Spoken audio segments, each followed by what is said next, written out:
Hello বন্ধুরা, আবার চলে এলাম একটা নতুন সন্ধ্যের টিফিনের জন্য দুর্দান্ত মুখরোচক টিফিন নিয়ে, পাউরুটির পকোড়ার রেসিপি নিয়ে। তার জন্য আমরা প্রথমে আলু কুচিয়ে নিয়েছি, পেঁয়াজ নিয়ে নিয়েছি, কাঁচা লঙ্কা টমেটো নিয়ে নিয়েছি, আর নিয়ে নিয়েছিলাম শুকনো লঙ্কা ভেজে ওটাকে গুঁড়ো করে নিয়েছিলাম। প্রথমে আমরা ব্রেডটাকে, একটা ব্রেড চৌকো যে স্লাইস ব্রেড হয় ওটাকে আমরা 4 ভাগে কেটে নেব। ভালোভাবে কেটে নেওয়ার পর আমরা সবগুলো নিয়ে নিয়েছি, এখানে নিয়ে একসাথে মেখে নেব। প্রথমে কুচি করা আলুগুলো নিয়ে নেব, একদম সরু সরু পাতলা পাতলা আলু কাটবো। তার মধ্যে দিয়ে দেবো লঙ্কা কুচি, পেঁয়াজ কুচি দিয়ে সবগুলোকে একসাথে ভালোভাবে মেখে নেব। মাখতে মাখতে ওতেই দিয়ে দেবো আমরা যে লঙ্কাটাকে ভেজে আমরা গুঁড়ো করে নিয়েছিলাম, দিয়ে দিলাম পরিমাণ মতো হলুদ, পরিমাণ মতো নুন, পরিমাণ মতো লঙ্কা গুঁড়ো, আর দিয়ে দেবো কর্নফ্লেক্স, আর দিয়ে দেবো বেসন দিয়ে দেওয়ার পর ওতে আমরা যে ডিমটা নিয়েছিলাম ওটা ফাটিয়ে দেবো। ফাটিয়ে দেওয়ার পর পুরো ব্যাটারটাকে আমরা ভালো করে মেখে নেব। খুব ড্রাইও করব না আমরা জিনিসটা, নাহলে ওটা আমরা পাউরুটিটা নাহলে ওর সাথে কোটিং করতে পারবো না। তারপরে আমরা ভালোভাবে পুরো ব্যাটারটাকে মেখে নেব।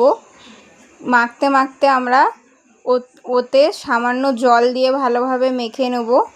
জল দিয়ে আস্তে আস্তে আমরা ভালোভাবে মেখে নেব, যাতে খুব একটা পাতলাও না হয়ে যায়। মেখে নেওয়ার পর আমরা সব কিছু তৈরি করে নিয়ে কড়া বসিয়ে দেবো। কড়াতে দিয়ে দেবো পরিমাণ মতো তেল দিয়ে গরম হয়ে গেলে এক এক করে আমরা পাউরুটির স্লাইসগুলো ব্যাটারটায় কোটিং করে কড়াতে ছেড়ে দেব। সুন্দরভাবে কোটিংটা করব পুরোটা নিয়ে। এইভাবে এক এক করে আমরা সবগুলো কোটিং করে কড়াই দিয়ে ভালোভাবে পকোড়াগুলো ভেজে নেব।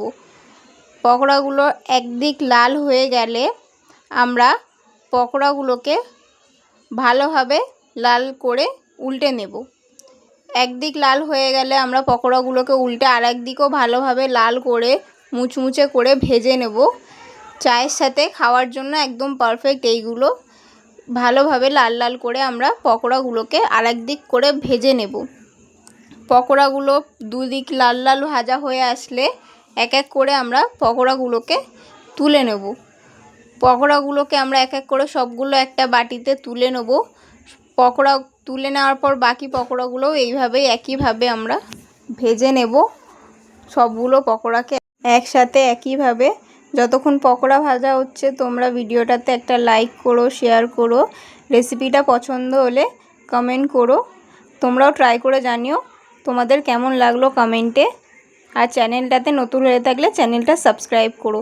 সন্ধ্যের টিফিনে চায়ের সাথে একদম পারফেক্ট মুচমুচে পাউরুটির পকোড়া খুব সুন্দর খেতে হয়েছিল। তোমরাও কিন্তু অবশ্যই ট্রাই করবে। এক এক করে আমরা সবগুলো পকোড়া ভেজে নামিয়ে নেব। সবগুলো পকোড়া আমাদের কিন্তু ভাজা হয়ে গেছে। নামিয়ে নিয়ে সস দিয়ে খেয়ে নিলেই আজকের মুচমুচে পাউরুটির পকোড়া তৈরি। তোমরাও ট্রাই করো।